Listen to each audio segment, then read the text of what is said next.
टूट जाई खटिया का करब संगतिया गोदान चल तनी बार काट देता। बार काट दा। देखा राजा, ऐसे काम ना चली भाई। अरे हम काम करे नहीं भाई, बाबू माने ना बिन पाई के। अभी पिछला उधारी 317 रुपए तो देला ना, अब फिर कहा तरह बार बनावे के पहले पैसा था बस। अरे यार हम तो उधारी सब दे। अरे ना ना राजा बाबू, हमरा के गोली मत दा। अभी मत कही कि हम करोड़पति जीत के आई तो तुहार पूरा पैसा दे दे। पहले पैसा बस। अरे यार तू हमार दोस्त हवे ना। वो सब हम कुछ नहीं के जाना। पहले दाम ओकर बाद तो हर काम गुजरा। ना बनवे ना ना बनवे ना ना ना। हाँ निकाला निकाला, पैसा निकाला।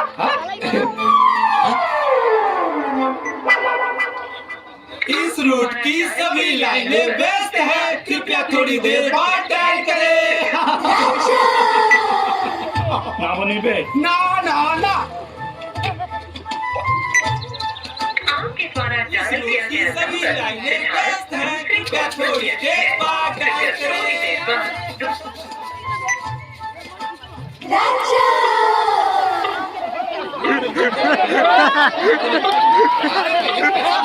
ताली बजाइए भाई, ताली बजाइए।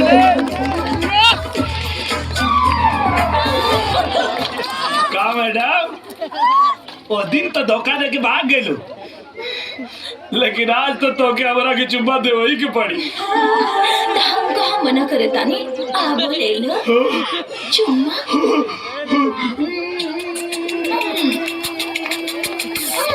तने को रुको डार्लिंग, ए का करा तारा? इतना सुंदर सुसी लड़की के मेरे बाजार में चुम्मा लेबा? अगर हम तो अपने सुनसान जगह पे एक गो चुम्मा की जगह 4 गो चुम्मा देब तो? अरे तब तो बहुत मजा आ जाए। तो चला चला गाड़ी में बैठो। चलो चलो।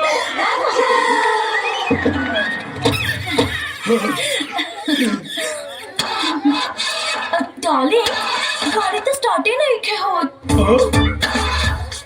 तने अकेले बाहर जाके गाड़ी के धक्का देके अपन मर्दान को दिखावा ना। कहा ना देखो तो अकेले ठेल के चालू कर देता ने।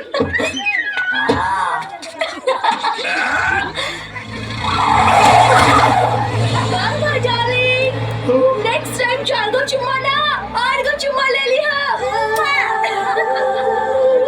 का भगवान सुनने वाले की तू हर आदमी के मनोकामना जीवन में एक बार जरूर पूरा करेला।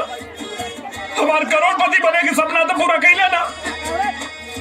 कम से कम ऐसे वो चमचमात चीज हमारा झोली में डाल देता, जीवन सफल हो जाए।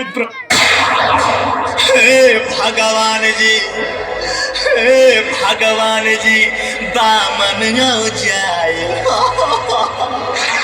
चेंज कबले होई हमार लाइफ स्टाइल। चला हे भगवान जी, दामन हो जाए चेंज कब होई हमार लाइफ स्टाइल। मौत देखा भाई। हे भगवान जी, दामन हो जाए चेंज कब होई हमार लाइफ